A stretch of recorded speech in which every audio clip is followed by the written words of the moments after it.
I hope that just filled so much joy in our hearts hearing all the good news. Wasn't that amazing? Yes. Okay, so when you think you don't have any good news to share, you probably do. You know, it's small, but then you start thinking about it and you're like, hey, the shoes I really wanted went on sale. What a good news. Okay, so it's so interesting that ironically we had a lot of conversation this morning about high net worth individuals because we are going to find ourselves in the book of Luke, chapter 21, and kind of about that. As Jesus looked up, he saw the rich putting their gifts into the temple treasury. He he also saw a poor widow put in 2 very small copper coins. Truly, I tell you, he said, this poor widow has put in more than all the others. All these people gave their gifts out of their wealth, but she, out of her poverty, to put in all she had to live on. All right, so who's like heard this one before? This is kind of one of the greats. Yeah. I think what's so interesting is I have been in this season recently where I find myself returning to a lot of familiar passages. Because one of the things about being a pastor in New Abbey, being a person of faith in this day and age, after growing up in the church, is I do believe with everything in me that there is so much wisdom in Scripture, and that wisdom evolves as we do, and we understand it in different ways. And the more experience we have in the world and understand things, there's still so much wisdom here. And what does that wisdom mean for us in moments like this and in times like this? And so this passage has been super interesting to me as I have been experiencing it. So I want to frame it by telling you all a quick story. As some of you know, I've talked about it a few times. One of my previous jobs in my previous lives, did anyone feel like they have so many previous lives? I'm like, I'm not that old. But I'm like, how have I had so many things? So for a while, one of my jobs was to lead civil rights tours in the South. And I've talked about this a lot because it was one of the most transformative seasons of my life. And so we'd put people on a bus, we would go, we would interview people who were part of the movement, we would visit historic sites. And so one time I talked to this woman. She was this incredible woman, and her family was very active in the Montgomery bus boycott. We know about the bus boycott. If we don't know about the bus boycott, ChatGPT, what is bus boycott? Just kidding, Google, it's more environmentally friendly. And so her family did a lot of work for the bus boycott, and she remembers having a place. Her house was a meeting place. She would help make signs. Her parents were block leaders because they had a car, and they would give people rides. And there was so much organization and so much just giving and so much cost around that movement. They boycotted the bus for over a year until they finally desegregated the bus system in Montgomery, which is like this pivotal part of the civil rights movement. She tells a story about being a part of that and doing all those things. And after the bus boycott ended and after the buses were desegregated, she would get on the bus, and she said, every time I would get on the bus, I would find a white person closest to the front, the one who looked most annoyed that I was there, and I would sit right next to them. I would be like right behind the bus driver. I would be as close to the front as I possibly could be, right? And so she's talking about this, and she tells a story, and she says, one day, after the boycott ended, I got on the bus with my aunt, her aunt who had also been a part of the movement, who had also been a part of the protest. And so they get on the bus, and she finds the person closest to the front who she looks like would be most bothered and sits right next to her. And then she said she watched as her aunt got on the bus behind her and walked to the back and sat in the back. She has a whole bus ride. She's fuming, right? She's like, what the heck? Like, we just did this. We boycotted for over a year. We organized. We did all these things. We made signs. We made protests. We did all this stuff. And so they get off the bus, and she's like mad. And she tells her aunt, she's like, how could you do that? We worked so hard, we boycotted, we protested, we did all these things. How could you get on and sit on the back of the bus? How could you do that? And her aunt said, very calmly, oh, sweetie, I didn't protest so I could sit on the front of the bus. I did that so I could sit wherever I want to on the bus. She said, I like sitting in the back. And I think about that all the time because so often we look at the work of our neighbors, we look at the things of our neighbors, the gifts of our neighbors, the costs of our neighbors, and we imagine that our work is going to look exactly the same, or that the output of what we do is going to be exactly the same. And we're not working so that our work can look just like our neighbors. We're looking so it can work how it's supposed to look in our life. And when we look at a passage like this, I think about that story because you have these people who, some of them come and they give something and it doesn't mean anything. And if you compare to the neighbor's work, this lady didn't give anything. But if you look at the cost, she actually gave more, right? And when I think about what it means to follow Jesus, especially in a time like 2025 in a city like Los Angeles, I believe that following Jesus does cost us something. And that cost should mean something to us. Now, growing up, that cost only meant 3 things. Don't have sex, don't smoke cigarettes, don't cuss. So when you've done all those, you have to find a new cost. No, but it's not this blanket thing that we all pay the same cost and our work looks like our neighbors and we process, we work, and we follow Jesus so that it can look how it's supposed to look in our life. And I say that because some of us need to pay different costs than the people around us. Some of us are doing work and are following Jesus in a way that actually doesn't cost us anything, right? Some of us, like reposts on social media, it doesn't cost a lot of us. It does cost some of us. Family sees it. It opens up a conversation. Sure, some of us need to pay the cost of not being negative. Some of us need to pay the cost of hope. Some of us need to pay different costs in different ways. And the more in tune we are with the work that God is doing in our own lives, the quicker we will be to pay the cost that actually means something for a life of following Jesus. I think about this all the time. I used to work in a church, and there was this sweet lady in the church. She was a lady, and she was and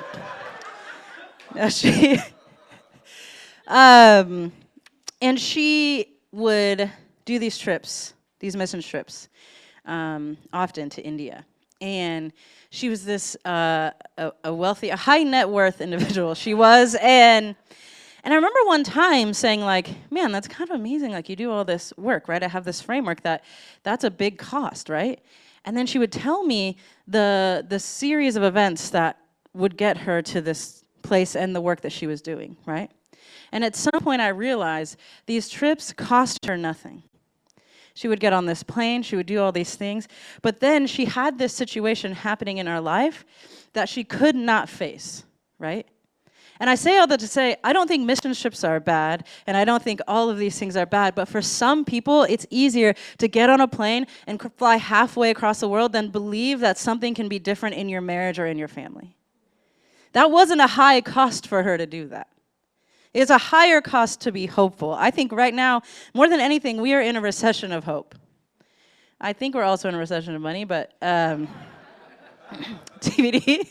The only one I can control is a recession of hope. And I think it costs a lot of us to actually believe that God can do something, that Jesus is working in our lives, that we can have healing in our families, or find restoration, or do something about the children in Gaza, or do something about what's happening political. It does cost us. We can find these ways. When we understand the work that God is doing in our lives, we can find that cost, and that cost should look different for all of us. If we find ourselves so easily being like, this is my work, this is my work, this is my work, and it's not costing or refining or doing something in us, then I would say that that's not our work, that's not our cost. And all I can think about recently is how much different things would look if we understood what that was for all of us. I find myself as a person who really desires at my core to spend less time online, but really can't seem to get over the hump, you know? I do see us in a recession of hope and positivity. And I do feel like some of the costs that some of us need to pay is the cost of not being negative, is the cost of saying, what would happen if I actually believed that God could change these things? What would I do if I actually believed and hoped that things could be different in my family or across the world or for these people or for that person or even in my life? And sometimes that cost comes even in the cost of relationships. Corey and I talk about this all the time, you guys. Corey truly is one of my best friends in the world. And our social location, the way we encounter the world, could not be more different from one another. Corey is a very tall, attractive, super handsome. Are you listening? A very handsome, very attractive, very tall, straight white man. I am a very stunningly gorgeous, almost too much to look at, queer black woman. And we have navigated this best friendship, and in that, I think it costs both of us to be in a relationship with one another. And I don't say that as this is like a missions field in any way.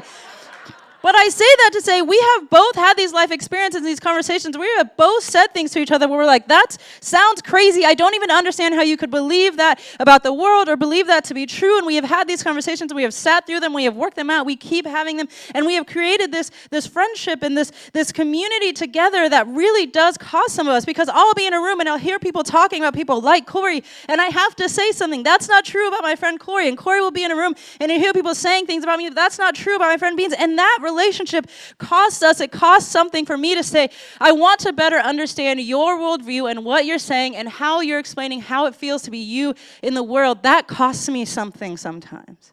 And I want him to sit down and I want to say, this is how it feels to be me in the world. This is what it's like to be me in the world. And I want you to understand that. And that costs him something. And that cost means more, is harder for me than reposting a thing about why Trump is stupid. That costs more than that. For some of us, it costs so much more to have a conversation with our family than it does to go out and protest in the streets. Nothing wrong with going out and protesting in the streets, but sometimes that's more comfortable than sitting at Thanksgiving and our uncle says something racist and we say, what'd you say there? That's how you respond to that. Come again? Let's break that down. But that's the cost. The cost of following Jesus isn't the things that we do easily, that come naturally, that we have an excess of.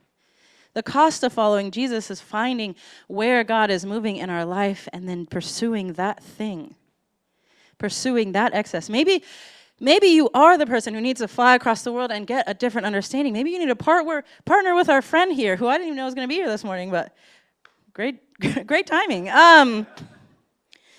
And maybe you need to sit with yourself. Maybe you need to sit with your friends. Maybe you need to find a community.